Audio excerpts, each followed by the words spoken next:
오늘 함께 보실 하나님 말씀은 잠언 21장 3절 말씀입니다. 읽겠습니다. 공의와 정의를 행하는 것은 제사를 드리는 것보다 여호와께서 기쁘게 여기시느니라. 아멘. 오늘 말씀은 두 가지를 비교하고 있습니다.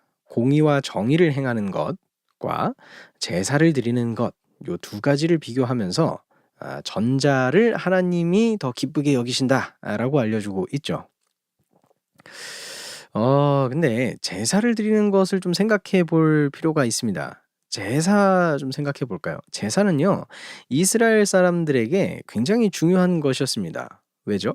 하나님께서 직접적으로 "이거 해야 돼."라고 명령하시고 뭐 되게 구체적으로 막 알려주셨잖아요. 제사를 지낼 곳은 이렇게 이렇게 해야 되고, 거기에 기물들은 요렇게 만들어야 되고, 제사 지내는 방법들은 누가 이렇게 어떻게 해야 되고, 무엇을 드리고, 이런 것들을 다 알려주셨어요. 그쵸? 명령하신 겁니다. 그러니까 제사를 지낸다라고 이야기를 하는 건 하나님의 말씀, 그 하나님의 명령, 이것을 직접적으로 수행하는 것이 됩니다. 그쵸? 굉장히 직접적인 일이 돼 버리는 거예요. 오히려 요 제사를 지내는 것을 생각해 봤을 때, 이 직접적인 일이라는 것을 생각해 봤을 때 그것과 비교해 보면 앞에 나왔던 공의와 정의를 행하는 것, 이것은 좀 간접적인 일이 되어 버립니다. 그러니까 하나님의 뜻을 다 헤아린 다음에서야 이제 그것을 나오는 게 공의를 행하고 정의를 행할 수 있는 게 되는 것이니까요. 그러니까 공의를 실천하는 방안까지 가서 그것을 하나님께서 직접 명령하셨을 때 그것을 내가 행동으로 하는 정도가 되어야 하나님의 직접적인 명령을 수행하는 게 되는 것이겠죠. 그렇기 때문에 아무래도 좀 직접 간접을 좀 따지기 시작하면 제사를 드리는 것이 좀 더 직접적인 것으로 보이고, 공의와 정의를 행하는 것은 조금은 떨어져 있는 모습, 좀 뭐라고 해야 될까? 적용이라 그래야 될까요? 어 이론과 실제와 적용, 요렇게 나눠 보면은 '적용쯤에 가 있지 않을까. 좀 저 멀리 떨어져 있는 게 아닌가.' 이런 생각을 해볼 수 있게 됩니다. 이렇게 놓고 이렇게 다시금 판단을 해 보면 제사를 드리는 게 굉장히 중요한 것 같은데, 이것을 하는 게 더 초점을 맞춰야 될 것 같은데.'라는 생각을 하게 되죠. 아니, 그러면 하나님은 이렇게 직접적인 명령을 내려놓고서는 왜 오늘 말씀에서는 평가를 또다시 다르게 하시는 것일까요? 요거는요, 두 가지를 좀 염두에 볼 때 고개를 끄덕일 수 있을 것입니다. 첫 번째로는요, 우리가 아 실제로 말하고 글을 읽고 할 때도 똑같이 이것을 하는데, 어떤 거냐면 보세요.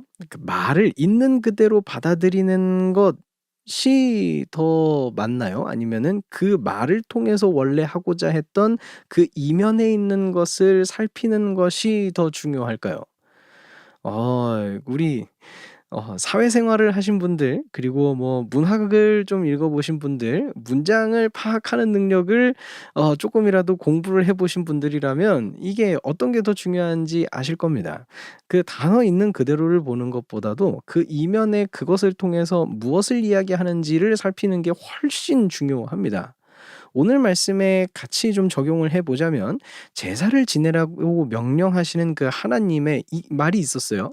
그러면 그 제사를 지낸다 보다 더 중요한 것은 무엇일까요? 왜 하나님께서 이 제사를 지내라고 말씀하셨는지, 그 제사 지내는 행위를 통해서 무엇을 궁극적으로 알려주길 원하셨는지, 혹은 어떤 것을 성취하고 싶으셨는지, 이게 훨씬 더 중요하다는 말입니다. 그리고 그 궁극적인 목적은 무엇이었을까요? 사람으로 하여금 공의와 정의를 행하는 이 사람이 되도록 만드는 것, 하나님의 성품과 같은 성품을 가진 사람이 되도록 만드는 것, 그것이 그 궁극적인 목적이 되셨을 겁니다. 그렇기 때문에 오늘 말씀에서 나오는 공의와 정의를 행하는 것을 하나님께서 더 기쁘게 여기신다라는 말을 납득할 수 있게 되는 것이죠. 두 번째가 더 있는데, 이거는 뭐냐면 제사를 드리라는 명령 자체에 뭐라고 표현해야 될까요? 매몰되는 사태가 벌어질 수 있다는 겁니다. 그 '제사를 드려야 된다. 요 지킨다.'라는 것에 그냥 못이 박히게 되는 거예요. 거기에 매몰되게 되는 겁니다. 그래서 이 행위 자체가 우상이 되는 경우가 돼 버린다는 겁니다. 보통 요거를 뭐라고 표현하냐면 "교조적이다."라고 표현하죠. 이게 전통이 길면 길수록 이것을 그 명령 혹은 그 행위하는 것을 신성시하면 신성시할수록 이게 좋아 보이잖아요. 전통을 지키는 거니까 신성하게 여겼던 것을 더욱 신성하게 생각하는 거니까 좋아 보이잖아요. 그런데 아이러니하게도 이러면 이럴수록 더 위험성이 커지게 됩니다. 교조적이게 될 위험성, 그리고 이 행위 자체가 우상이 되어 버리는 위험성, 이게 훨씬 커지게 됩니다. 이렇게까지 진행이 되면 당연히 본래의 목적, 첫 번째로 말씀드렸던 거 있죠? 그거는 뭐 찾을 수도 없게 될 뿐더러 그냥 행위를 위한 행위를 계속 반복하게 되어 버리는 것, 그 이상도 이하가도 아니게 되어 버립니다. 아니, 하나님께서 이렇게 된 상태를 보시게 되면 어떻게 반응하실까요? 기뻐하시기는커녕 이 이마를 짚으시면서 한탄을 하실 겁니다. '일이 도대체 왜 이렇게 됐을까?' 물론 그거를 후회하시는 분이 하나님은 아니시지만 '아 이게 너희들한테 원했던 게 아닌데.' 이러면서 한탄을 하시겠죠. 그런 일이 되어 버리는 겁니다.